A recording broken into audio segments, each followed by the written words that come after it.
Good morning, champs. When water flows through a pipe and gets heated, how do we calculate the required heat? We start from the energy balance, then simplify step by step. Water flows through a heating pipe. The mass flow rate is zero point 0.6 kilograms per second. The water enters at 20 degrees Celsius and leaves at 60 degrees Celsius. The heat capacity at constant pressure is 4.18 kilojoules per kilogram Kelvin. We want to calculate the heat flow rate. First, we start from the full energy balance. It includes heat, work, and energy carried by the flowing mass. Now we simplify. The process is steady state, so nothing changes inside the pipe over time.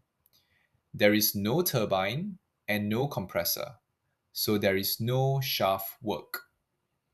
And we have one inlet and one outlet. So the heat flow equals the mass flow times the change in enthalpy. Now we need the enthalpy change. For liquids, enthalpy changes mainly because temperature changes. So we use heat capacity times temperature difference. But here is an important detail.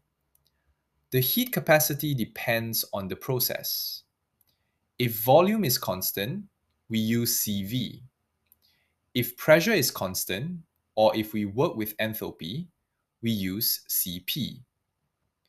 Here we have a flow process, and we are calculating enthalpy change. So we use CP. Gives about 100 kilowatts. So the required heat flow is about 100 kilowatts. The key idea is simple. Start from the energy balance, simplify the system, and for liquid, enthalpy changes, use Cp times delta T.